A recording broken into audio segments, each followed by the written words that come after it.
Barrett, over the last number of years, you've been working with Breakthrough Academy, more specific, like more directly with Coach Paul, who's one of our more senior construction coaches. Really, really, really bright guys. He's been on actually other podcast episodes. If you haven't listened to those, check those out. I'm curious, just like, you know, with the systems that he had to offer, we had to offer, like, what were the biggest difference makers for you that either made business life easier, made scalability more attainable, made things more profitable? Like, what were some core systems that got implemented through your work with Paul and Breakthrough Academy? Yeah, I think the biggest thing is realizing I didn't have systems. I thought I did before I joined, and after taking really like a deep dive into my business and how we were operating, realizing that I had a lack of structure that existed currently, and so that was pretty eye opening right when I started BTA of how much more I need to implement. But from that, I think two of the biggest ones have been strategic planning. Really, I do that for all four of the operating companies and for the Cadence umbrella as a whole. Taking my 5-year goal or BHAG and then breaking it down into an annual goal and then breaking that down into quarterly. And then, on top of that is the GSRs. So in the GSRs with each of my operating company managers, we go over what's the trajectory of the company currently, and are we aligned on that, and do we need to tweak anything, which ultimately ties back to our BHAGs or 5-year plans. Yeah. Just to clarify, and Paul's been great with that. So GSNR stands for goal setting and review. So Barrett, what you're saying is basically you're starting really, really big picture, right? With like a BHAG, big, hairy, audacious goal. What it stands for is just kind of like a 5-ish year, like big picture plan, right? And then from there breaking down into when you say strategic plan, you're typically talking like at an annual level. Is that right? Yeah, exactly. And then from there breaking down into quarterly, and then GSNRs are more kind of like the micro goal setting and review with each team or each individual, right? So let's break down the strategic planning thing a little, because it's your situation be quite different than probably a lot of listeners who just own their own, like, sort of one single business. You've got to do this sort of times 4. What does the strategic planning process look like on an annual and quarterly basis for these 4 sub entities? Are you delegating some of this goal setting to your leaders within? Are they sort of filling out a form or making a 1-page document? Just sort of explain concretely what that actually looks like within the walls of Cadence. Yeah. So typically we'll sit down in early December near the end of the year, and depending on which company it is and which manager I'm working with, they'll do a first pass of what their goals are for the upcoming year while reviewing hits and missed goals of the current year, even prior years if needed.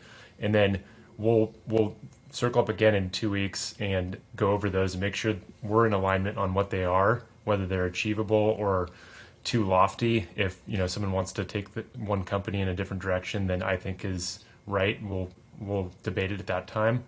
And then we'll take from that list, what do you want to focus on the first quarter? What can we accomplish to get the year started off right? And then in our bi-weekly GSRs or weekly, we'll go over, are we tracking to them? Is that the correct goal for the organization at the moment, or does it need to be changed? And I think try to put some lofty goals on the list on the strategic plan, and some I'd call them layups. Like we know we can get this done. Let's get it checked off. And I think before we really started this process, it was just a lot of assumptions and constant working on fire drills in the business without a focus on improvement. And this has given us a formalized process for improving the company, improving operations, financials, whatever it might be, that we can have an open dialogue on bi-weekly. And who do you who do you individually have goal setting and review meetings with? Is it just the leaders of the 4 businesses underneath you? Do you meet with a layer beneath that underneath the org chart? Like who's directly reporting to you? Yeah, so it's the 4 leaders of the business, and then the senior accounting team as well currently. And then my business partner and I have a standing weekly owner check-in that we do a GSR type meeting. Yeah.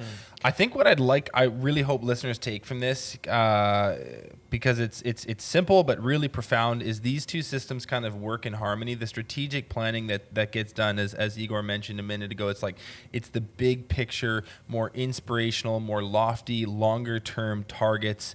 Probably a 5-year BHAG, an annual goal, and then down to quarterly stuff.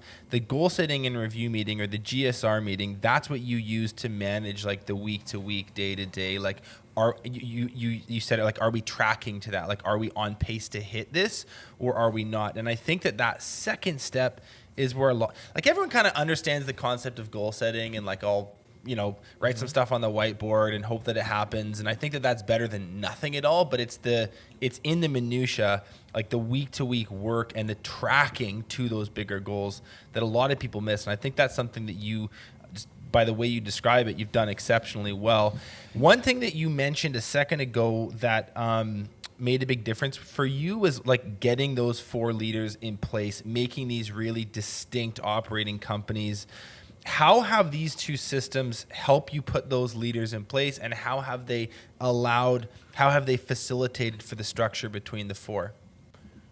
Well, I think just having a distinct leader of the company is key, because they're accountable to the results and the performance. But I think, like you said, you can have a big goal and you just put it on a whiteboard, but there might be 1,000 steps to achieve that goal, and it can get confusing if you don't have a clear place to track that. And that's where having a singular leader of the organization accountable to those steps, whether it's, all right, I want to do $10 million in revenue, or I want to get an onboarding checklist in the company. There's a lot of steps involved in having that person to be accountable to those steps and produce results. It makes it crucial.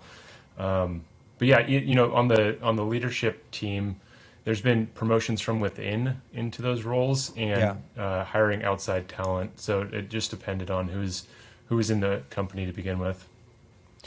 Sorry, can I just ask a quick Totally. question? You talk a bit about your business partner. How, this is a very common thing that we see come up, which there isn't even a clear distinction between what 2 different business partners do, not to mention, a whole other set of leaders within the organization. Right. How have you guys done that?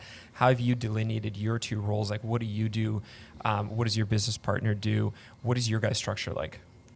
Yeah, and it's evolved over the years for sure, but I think we come from 2 different backgrounds and have 2 very different skill sets. So that in itself is clarified it a lot. But in the past, we did everything all the time. He's fantastic with real estate. I obviously have a construction background, but we'll work with each other on call them areas of weakness or opportunities for growth that we'll tackle together.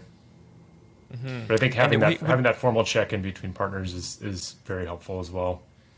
One of the things you mentioned earlier is like the 4 leaders of the different organizations report to you. Are they reporting to him in some different capacity as well, or are you their direct leader? I'm their direct leader when it comes to strategic planning and GSRs. He will sit in on them, but I'm the one that owns that process. Gotcha. And then he'll, from his skill set, he'll weigh in, obviously spend more time on the acquisitions and finance side of the company and property management, whereas I'll focus more on construction and maintenance. Listen, if you like that clip, you can watch the full episode by clicking here. If you're not yet subscribed, you probably should be, and you can do that by clicking right here.